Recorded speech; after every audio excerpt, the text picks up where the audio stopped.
I'm Erin Holland. And I'm Darren Palmer, and this is Home of the Century. Home of the Century is the podcast that makes property feel possible. Every episode is honest, practical, and filmed in the kind of homes that make you stop and think, hey, I could do that. Because you can.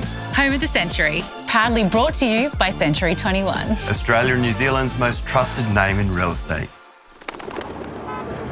Hi, Darren here. You've just joined me as I'm about to catch up with my co-host Erin Holland for our first episode of Home of the Century. Erin is a TV host and property investor like myself, and today we're talking about first homes and how to get your foot on the property ladder. But where are we? Come with me through Potts Point in Sydney, where I'm about to meet Erin in the first apartment that I bought and renovated. Darren Palmer, writer, speaker, author extraordinaire, interior designer, master renovator. I'm so excited. I know, take a breath. Oof, you've done a lot in your time. But this is literally where your journey in property, your career change, it all began right in this beautiful inner city apartment. Yeah, it literally all changed here. So 2000, I moved to Sydney with $5,000 in the bank, everything I owned in my car, no job, no place to live, no friends, right? Hard relate, I'm from Cairns. So not coming from a big city, you're petrified of the big smoke. This is it. And I had zero resources, right? I really had I had less than no money, let's put it that way. Feels. So I was in this position in the early 2000s. Some friends of mine, very good friends of mine, lived behind that wall. This one right here, Yeah, neighbours. like right next door. And I would come to this apartment building and it's really glorious and think, like, wouldn't it be nice if I could one day own an apartment like this? Wow. The Aussie dream. Exactly. But because I had no resources and I was with my partner at the time, who also had limited resources, and we were friends with a bunch of people that also had limited resources. And this apartment actually came up for sale. And as I said, we sort of visited next door quite a lot.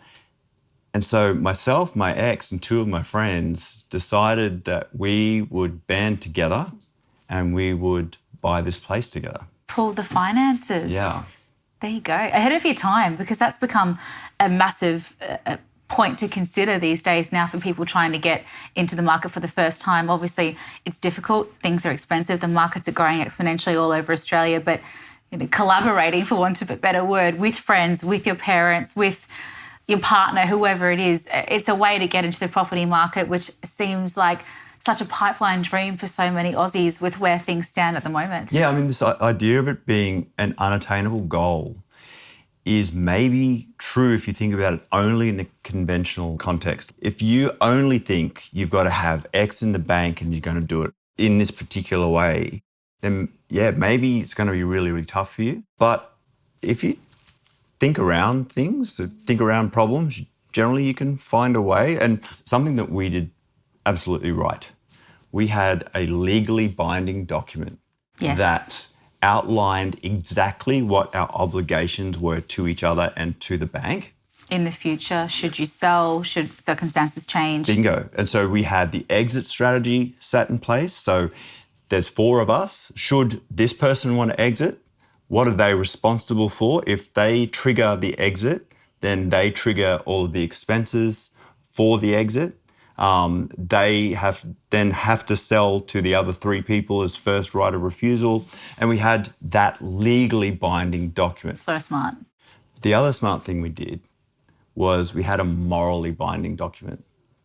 And so we wrote down how we would treat each other, how would we react in relation to each other, what we would morally be obliged to as people who cared for and loved each other, so that when the circumstances came up, we'd already thought through where things need to go and how we need to deal with them. And I think with property, you make your money on the way in, not on the way out. And I think with these legally binding things, you also need to really cross your T's and dot your I's on the way in. Getting in is the hardest part, right? I think for me personally, when I purchased my first property, I was 30 years old. But, you know, for me, after squirreling away a nest egg for, I suppose, the last 12 years of being a working adult in a completely ever-changing landscape of being a performer, to part with that nest egg for my first investment was so terrifying. So I actually had a decent little nest egg that I've been squirreling away and saving for a long time. And for me, that looked like never ever going on any holidays. I never really treated myself to anything. I feel like I missed out on a lot of those formative, you know, life experiences of going to Europe with your friends, backpacking, never backpacked, literally never backpacked, kind of just toiled away at trying to establish myself in this industry. But what it did provide me is the opportunity eventually to purchase a property in Brisbane for a lesser price point than obviously many places in Sydney. But the capital growth on that property ended up being such a good decision. I used the equity to then buy my second property, and then the world of investing opened my eyes to how I could make my money work better for me. But you touched on it there, that you had safety, you had security in the bank, sitting stagnant, protecting you, making you feel safe, but not working for you. I had the opposite. I had nothing. I had nothing to lose. I had everything to gain, but I also had nothing to back me up. And I think both of those scenarios are equally as scary. So scary. I think that's the biggest thing about real estate, right? The biggest investment we'll probably ever make in our lives, if we're lucky enough to have the ability to do so, is often the four walls that we live in. What I love about you and your story and this particular apartment is the Darren Palmer that we know and love now was kind of born here. Yep. Because before this moment, you were a graphic designer. You had nothing to do with interior design or renovations or, you know, being part of one of the biggest real estate shows in the country in Australia for the last couple of decades. How did this apartment create the catalyst for who you are as a person now? There's a photograph of me sitting in this very lounge room in this area. Oh, we're going to dig that up. We have to dig that up. I'm here on a couch in the first thing I've ever designed that gets published in Bell magazine. So you designed this as well. This is not how it used to be. Let me take you back to the very first time I walked into this door. At that end of the apartment was the kitchen. So you would be in the kitchen. You moved a kitchen in your first renovation? Yeah. Oh, expensive. In a concrete sandwich, by the way, in a very heritage building. Yeah, right? this is an old building too, right? For some context, we are inner city. This is, I mean, tell me, early what's the designer? 1900s. This is 1920s. Lots and lots of gorgeous details. Very, very substantially built, but had some serious problems with the floor plan. So there was a wall here, this was a door, this was actually a bedroom. They had the main bedroom here, that was a lounge room, which was sort of landlocked and light locked. And so the kitchen was at the other end. So I immediately walked in here and went, okay, first of all, it smells like ferret's urine. And this is what you want? It All that was money? kind of great, actually, because I was like, because I'd seen my friend's place next door, and it's a carbon copy replica of this, except it's a mirror image, right? So I knew exactly what it could be. But You saw the potential of what they'd done to then. that's it. So I didn't have to imagine too much. Okay. But when I walked in here, every single wall had one colour in a high gloss feature wall. And when I'm saying colour, what I mean is primary colours. Ooh. Red, Ooh. orange, and purple. Oh, that's an assault of the senses? Yeah. So it did assault my senses, as did the smell of ferret's urine. Why did you buy this again? Because I saw the potential. Yeah. And because I could see what it could become, because I was familiar with an example of it right next door. And having had that lens, it was easy for me to imagine then what it might become. And thankfully for me, not many people actually wanted to be in this area, in an apartment that had this much work to do to it. And so we were able to buy it, and it's something that's actually really special.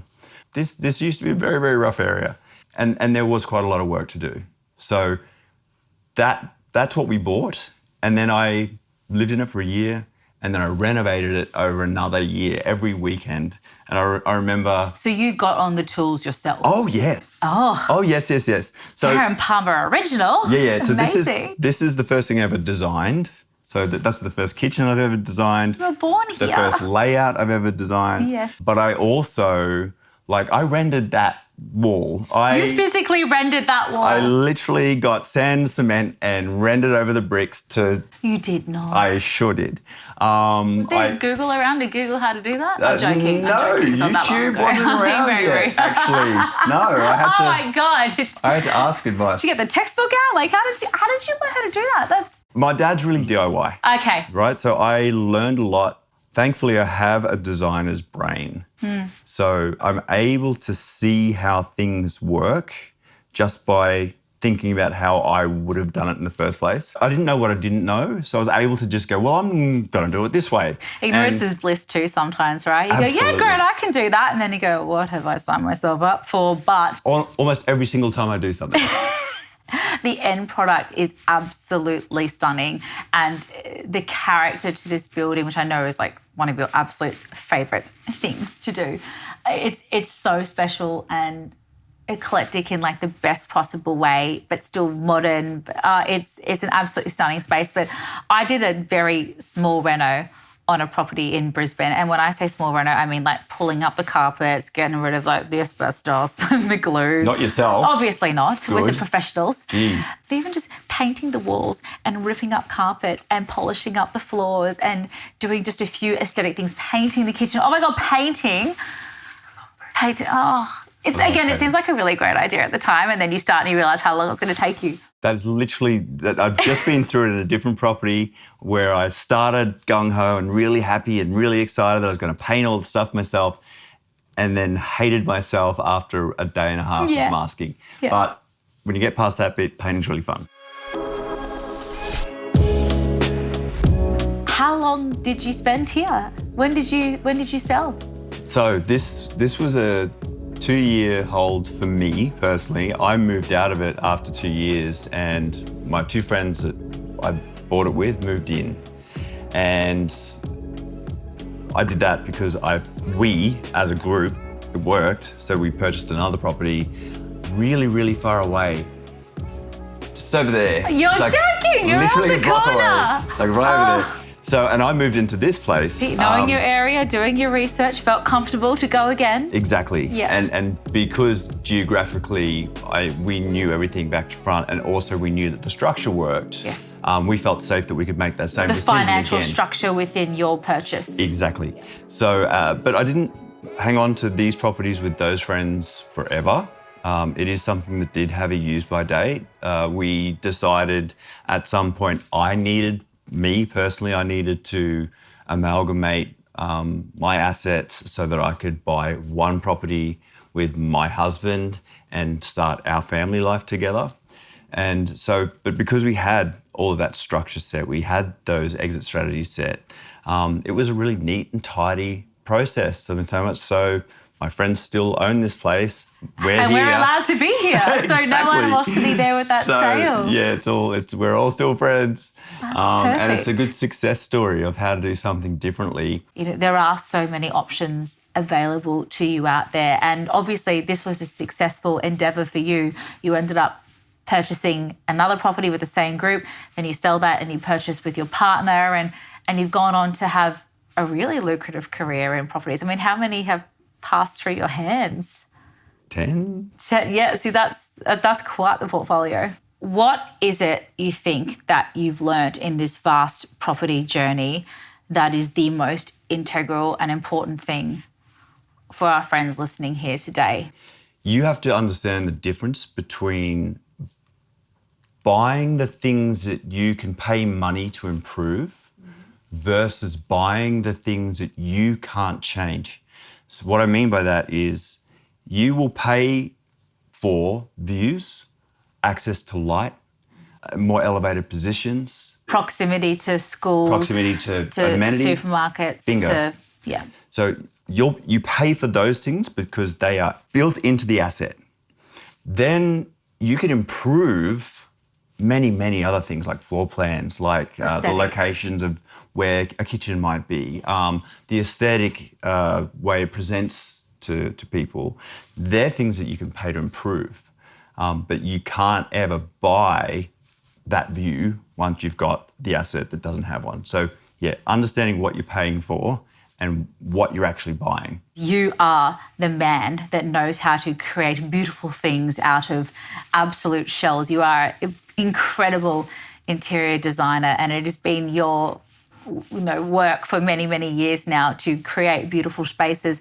If I'm walking into a property and I just starry eyes just see renovation potential, XYZ, we all know there are so many pitfalls and issues that can come in with renovation. If I was going to look at a property, are there any tips and tricks that you would give me of things to research, things to consider before I go, nah, that's the one I want, and I'm just going to knock that wall out, I'm going to do this, I'm going to move the kitchen like you did, and then all of a sudden you end up with a structure that cannot be moved, has character overlay issues, has so many structural issues, has asbestos in the walls, whatever it is. There's obviously renovations can be an absolute disaster if you don't pick the right property. It's such a boring answer, but it's data and due diligence.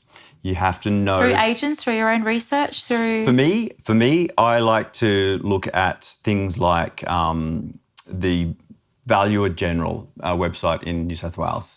All the property data for every single property since the early 2000s is in one place, and you can search by address. You can get the similar information from Domain or Real Estate or CoreLogic.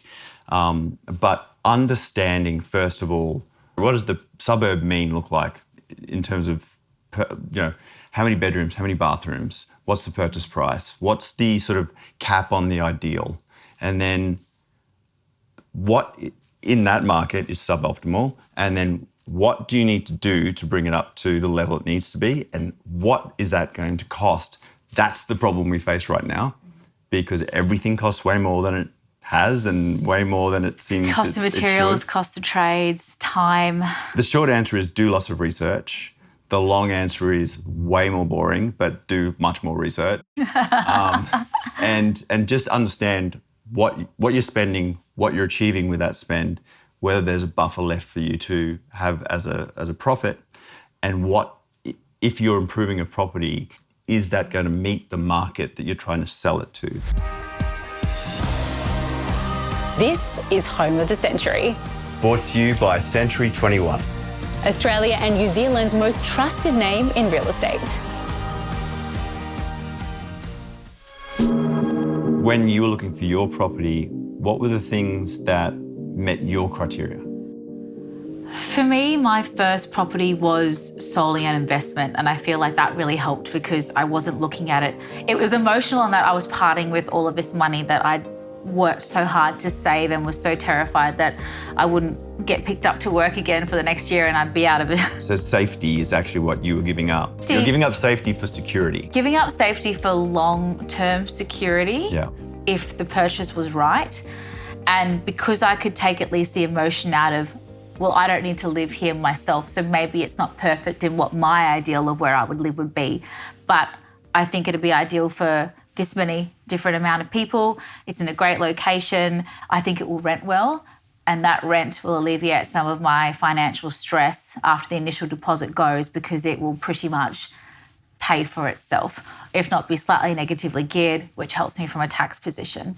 Whereas when I was looking for an apartment in Sydney, which I went in with my husband on, because he's based in Brisbane and he didn't have to live with it, he just had his investor brain on 100%, and I had my emotional, I have to live here brain. So he's going, this is great, this is fine. I was like, do you want to live here?